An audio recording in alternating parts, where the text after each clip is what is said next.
Welcome to Mindful Leadership, Transforming Lives, with your host, Singh. This is where leadership meets purpose, presence, and passion. In today's fast-paced, high-pressure world, we face a leadership crisis. Too often, teams are led by managers who lack empathy, clarity, and vision, leaving individuals uninspired, disconnected, and undervalued. But it doesn't have to be this way. Great leadership isn't born, it's built. The end game: empower your leadership, inspire the world. Every week, join me, your host Singh, as we tackle the gaps in leadership and life coaching head on, learning how mindfulness, emotional intelligence, and compassion can redefine success. This isn't just another podcast, it's a mission to fill the void left by ineffective leadership. And it's not just about leadership in business. Life coaching for leaders and new executives is at heart of this journey. Ready to rise above the noise and lead with clarity, purpose, and impact? Join a global movement dedicated to reshaping the future of leadership one mindful moment at a time. Let's begin. Welcome back to another episode of Mindful Leadership Transforming Lives on the Transformation Network. I'm your host, Singh. On this journey to help you better look at your leadership styles, and really become mindful. Not to go and twist and turn your body in 200 ways or go to Himalayas over the weekend, just to become present in the moment as you tackle leadership. All right, let's start today with a scene for you. It's Monday morning. You have got just enough caffeine in your system to feel alive, but not enough to feel invisible yet. You are ready to crush the week. You have prepped perfect pitch, slides flawless, talking points logged, confidence sky high, and then, bam, your Wi Fi drops. Suddenly, it is not your internet that is unstable, it's your entire sense of calm. Well, the Zen master in your head, oh, he's gone, left the building, and took his meditation app and inner peace with him. And now, panic shows up like an uninvited guest at Thanksgiving dinner, bringing chaos, doubt, and that little voice saying everything is falling apart. Sound familiar? Yeah, we all have been there. That moment when everything goes sideways and you're left standing at crossroads of react or lead. And let's be real. Most people, they react, they blame the tech, they spiral into frustration. But leaders, real leaders, they don't take the bait. They pause, they reset, and they guide the ship back to steady waters. Not because it is easy, but because it is necessary. And that is exactly what we are diving into today. How to lead with calm when stakes are high, pressure is hot, and life feels like it's buffering. Because here's the truth: whether it is a tech glitch, a team crisis, or just one of those everything on fire days, calm is not optional for leaders, it is the foundation. If you have ever felt like you are the only thing standing between your team and total meltdown, this episode is for you. So buckle up, let's turn that chaos into clarity. You know, what's funny about leadership? Everyone wants to be called a great leader unless it's time to actually lead in crisis. Suddenly, it is less, I'm a captain now, and more, why is the ship on fire and where is my life vest? But here's the thing: whether it is metaphorical ship fire or just your third Zoom crash of the day, as a leader, your energy sets the tone. And that energy, well, that is contagious. Now, I'll get a little nerdy here for a second, right? It is not just an opinion, it's science. Ever heard of emotional contagion? Is the idea that your emotions spread faster than bad Wi Fi. Think about it. If you are broadcasting calm, steady energy, your team picks that up. They tune into your frequency. But if you are radiating panic, good Lord, don't be surprised when your team starts buffering emotionally. Rewind back to March 2020. Remember when the world collectively lost its mind? Everyone was panic buying toilet paper like we were preparing for a Charmin apocalypse. And then there was Jacinda Ardern Prime Minister of New Zealand. While everyone else was spiraling, this woman stepped up and led with calm and clarity. She did not sugarcoat the situation or overpromise, but she also did not add to the chaos. Her energy was steady, her tone reassuring but realistic. And guess what? That calm set tone for an entire nation. Now, that is leadership. Here's the truth: when you stay calm under pressure, you're not just managing a situation, you're modeling how your team should respond to it. Calm leadership don't just survive crisis, they win them. Why? Because while everyone else is stuck reacting, calm leaders are moving with intention, clarity, and control. All right, it's one thing to talk about calm leadership, but how do you actually do it? Because let's be honest, staying calm when everything else is on fire feels about as natural as trying to meditate in the middle of a kid's birthday party. But here's the good news: calm is a skill, not a personality trait. And like any skill, it is something you can practice. So it's time to get tactical in our segment. I call this the calm leadership checklist. It is a mental toolkit for keeping you cool when world feels like one giant dumpster fire. So step 1, stop, pause and reflect. Here's the deal. When chaos hits, your first instinct is to go do something, right? You want to jump in, fix the problem, save the day. But rushing into action without clarity, that is how you end up making these worse. Calm leaders don't react, they pause. They take 10 seconds, breathe, and ask themselves, what is the next best step? Not the perfect, not the forever step, just the next best one step. Step 2, decisiveness without drama. Let me tell you something. Calm leaders make decisions, not drama. If you are overreacting to every bump in the road, you're not leading, you're flying. Picture this: you are on a plane and the pilot comes over the intercom like, folks, we are definitely have some turbulence, and honestly, I'm freaking out back here. Are you feeling confident? No, right? You are grabbing the nearest flotation device and planning your exit. Now compare that to the pilot who says, we are hitting some bumps, but we have got you under control. Sit tight. That's calm leadership. It's about staying steady even when the ride gets rough. And step 3, focus on what you can control. You can't fix everything, but here is what you can do: control your tone, your clarity, and your next move. Think of it like driving in a storm. You can't control the rain, but you control how you steer. Calm leaders don't waste energy on things outside their control. They focus on what is inside their lane. Let me give you a real world example of this in action. Last week, I was leading a team meeting when out of nowhere, a 5-year-old burst into the room wearing a Superman cape and demanding snacks. Chaos, right? Well, if it was old me, we would have panicked, maybe even snapped at him. But instead, I hit pause, I looked at him, smiled, and said, Superman needs snacks, I guess. Let's get him some after this meeting. And just like that, chaos was averted. Everybody in the room laughed, including the mom of the kid who is a great friend of mine, and the meeting carried on. Was it a perfect moment? No, but it was a calm one. And that's the point. Calm leadership is not about having all answers, it is about creating enough stability for your team to find them together. Now, let's bring this back to you. Take a second and think about the last time you faced a high pressure situation. Did you react or did you lead? Be honest with yourself. Did your energy make things better or did it add to the chaos?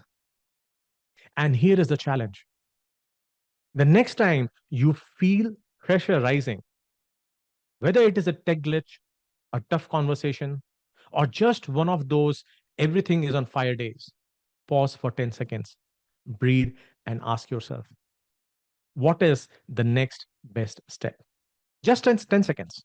That's all. That's all it takes to turn panic into progress. Okay. Calm leadership is not a luxury, it is necessity. In a world full of noise, your calm is the signal your team needs. It is the foundation of trust, the anchor in the storm, the quiet strength that says, we have got this. Because here's the thing, when you lead with calm, you're not just managing crisis, you're shaping culture. You're teaching your team how to navigate uncertainty with clarity, confidence, and resilience. So the question is, what kind of leader do you want to be? And I've shared this example before, the thermometer reacting to the heat or the thermostat setting the temperature. The choice is yours. And remember, calm is not just contagious, it is transformative. Here is your next move. DM me the words calm leader on LinkedIn. I'll send you the full calm leadership checklist. It's packed with practical tools to help you lead with clarity, no matter how chaotic things get.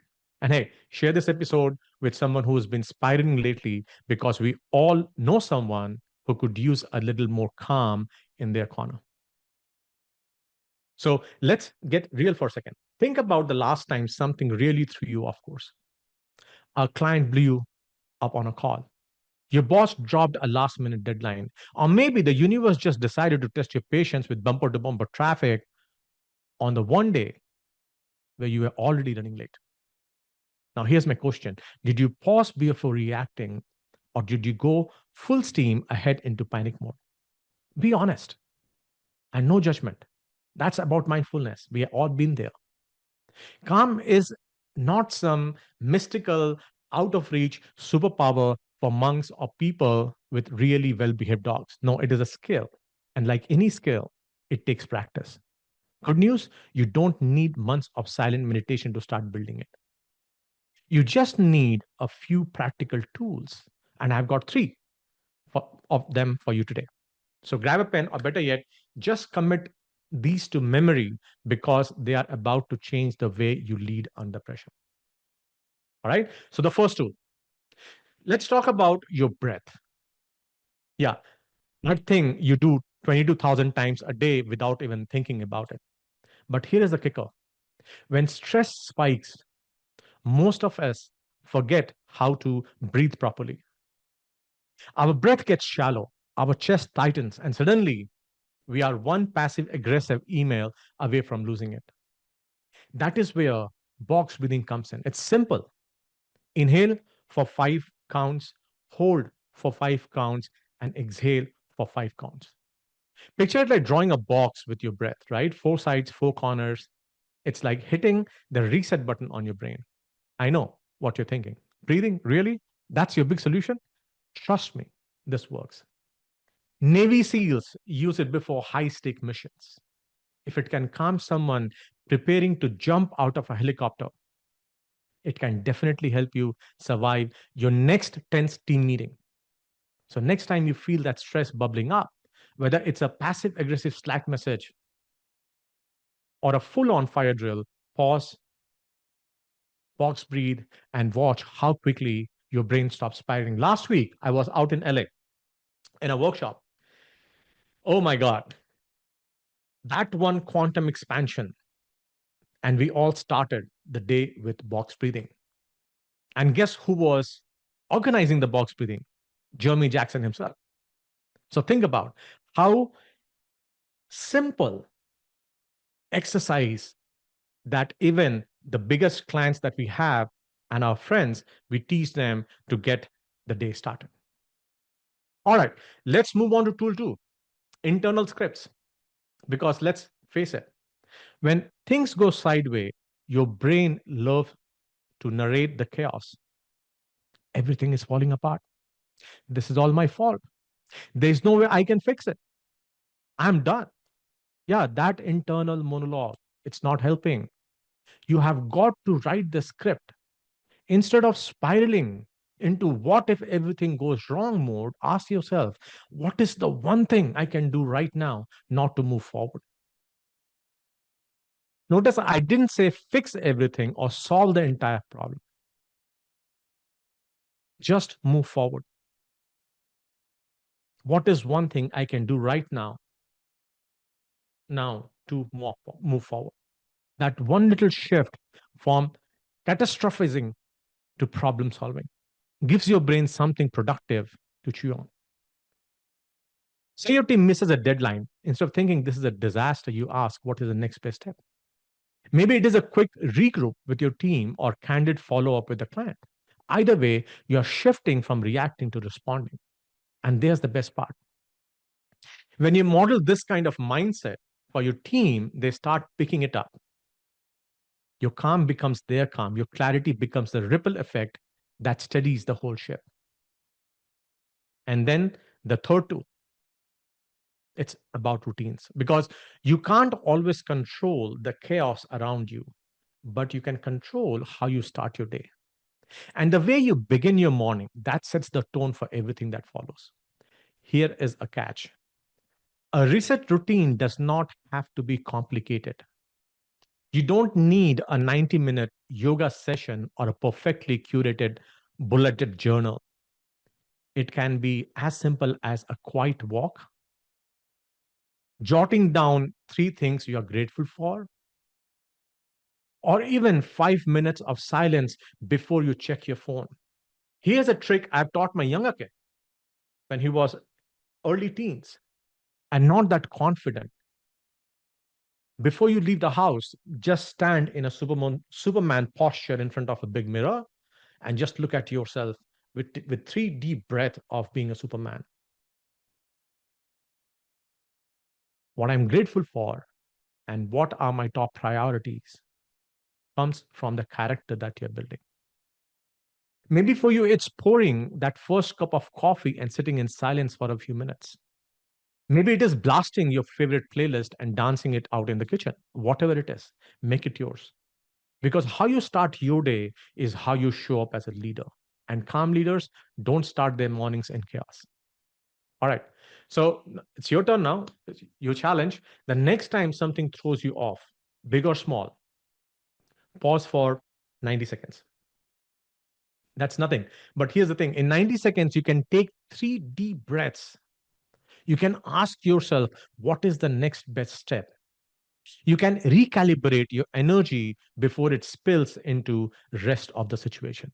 And let me tell you, those 90 seconds, they are the difference between reacting like a thermometer, just responding to whatever heat is being thrown at you, or leading like a thermostat and setting the tone for everyone else. Let me leave you with this thought. Calm is not about waiting for chaos to end. Calm is not about waiting for the chaos to end. It is about learning to lead through it.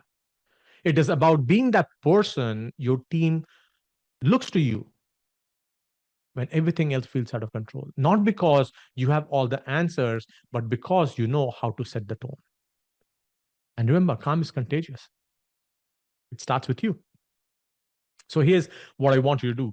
Try one of these three tools this week, whether it is box breathing during tense moment, rewriting your internal script to reframe your brain as you start the monologue. Just one simple thing. If you got a calm leadership win, big or small, I want to hear from you. DM me on LinkedIn and with the words calm leader. And let's talk about how you're putting these tools into action. Who knows? Your story might just inspire someone else to find their calm too. All right, let's take a breather there because staying calm under pressure is not exactly a graceful art form, is it? It is not like those serene Instagram influencers meditating on a mountaintop with perfect lighting. No. Real life calm leadership is messy, it's clunky. It is you trying to channel inner peace while your Slack notifications are going off like a fire alarm. And let's be honest, have you ever tried meditating when your phone is buzzing with, hey, just circling back on these emails? You are sitting there like, I would love to circle back to my sanity. Or how about this? You're leading a team meeting trying to keep everyone focused, And then somebody enters mid presentation, dressed head to toe like a Spider Man, holding a banana like its latest weapon. And he's not just standing there quietly. Oh no, he's demanding a snack like he's negotiating a hostage situation. You pause, try not to laugh and think, well, at least Spider Man's here to save the day. Calm in moments like that. Oh, it's hanging on by a thread. But you know what? That is the point. Calm leadership is not about perfection, it is about progress. It is about finding that tiny gap between chaos and clarity and laughing at how ridiculous things can get sometimes. People think calm leaders are these stoic, unshakable figures who never flinch under pressure. But let me tell you the truth. Calm leadership is not about walking around like you are auditioning for the role of Zen Master 3 in a Marvel movie. It is about being human. Take last week, for example. I was on a call. Halfway through, my neighbor decided it was perfect time to fire a leaf blower. Now, I don't know what he was blowing because there wasn't a single leaf in sight. But there he was, going at it like he was auditioning for a new Chainsaw Massacre sequel. So what do I do? I had choice of getting lost, losing it, and getting flustered. But mostly I laughed because what else can I do? Sometimes you just have to laugh at the absurdity of life and keep moving forward. Calm leadership is not about eliminating chaos. It's about leading through it. It's about showing your team that even when things get messy, you can still keep moving forward. And here's the magic of it. When you let yourself laugh at chaos, you give your permission to do the same. You create this ripple effect where everything feels like a less heavy and a little more manageable. And suddenly that stress ball of a situation doesn't feel so overwhelming. So next time life throws you a curveball, whether it's Slack chaos or Spider-Man snack demand or a leaf blower symphony, remember this. Calm leadership is not about having it all together. It is about showing up, laughing when you can, and leading through the mess anyway. Okay, let's start with the thermometer. You know this leader. Maybe you have been this leader. The thermometer reacts to whatever happening around them. The team stress goes up. Their stress skyrockets. Team energy dips. They are dragging by 10 a.m. It's like they are just mirroring the chaos with no control over their own temperature. But then think about the thermostat. It doesn't react. It sets the temperature. It decides, hey, this room feels like a 95-degree panic attack. I'm dialing it back to cool, steady 72. Calm leaders don't let external chaos dictate their internal state. Instead, they show up with clarity and composure, and that steadiness spreads, right? But when calm leader is not just about surviving turbulence, it's about what happens after. When you lead with calm, you're not just managing situation, you're building a trust. Your team watches how you handle pressure and they take their cues from you. And here is the ripple effect. Permission to think. When you stay calm, you give your team space to pause and think instead of reacting. Safe to experiment. Your calm creates a safe environment for innovation and a culture of resilience. Over time, your calm becomes part of your team's DNA. They start handling challenges with same clarity and same composure as you have modeled, right? Let's bring this back to something we all experience, Zoom fatigue. You know those marathon days where one meeting bleeds into the next, and by four, three people look like they have aged 10 years. Now imagine if you are leading one of those meetings. Your team is drained, their cameras are off, and you're trying to rally them with big ideas. If you show up frazzled, talking too fast, rushing through slides, and letting your own stress leak out, guess what? You are just broadcasted chaos. But if you take a moment to reset, acknowledge the energy in the room, and lead with calm, you are setting a different tone. You might say something like, all right, I know it's been a long day. Let's take a deep breath together and focus on what matters right now. That one moment of calm, it shifts the entire energy of the meeting. It pulls people out of their fatigue and into the present. That's the ripple effect of calm leadership. All right, here's the moment that matters most. What are you going to do with this? Because listening is great, nodding along, cool, but leadership happens in doing. So here's your today move, your micro action that can completely shift how you show up when chaos hits. Remember the three tools I just shared: 90 seconds, box breathing, writing specifically how to reframe your mind when you get in chaos, and try the tools, and we'll come back and have more discussion about it. Thank you for listening again. You're listening to Mindful Leadership. I'm your host, Singh, on the Transformation Network. Have a great day. Till next week. Thank you for watching Mindful Leadership Transforming Lives. With me, your host, Singh. We are honored to have you join us on this journey to explore the transformative power of mindfulness, emotional intelligence, and authentic leadership. Tune in every week on transformationtalkradio.com at noon Pacific on Tuesdays, where we will continue to explore how mindful leadership can create a ripple effect of positive changes in your life and lives of those you influence. This show is dedicated to helping you lead with purpose, presence, and passion. Whether you're navigating the complexities of business, building strong connection with your team, or striving to make a meaningful impact in the world around you. To learn more about the show, access additional resources, or dive deeper, visit singpowerupcoach.com. Remember, leadership isn't just about what you do, it's about who you are. Let's continue to transform lives together, one mindful moment at a time. See you next week.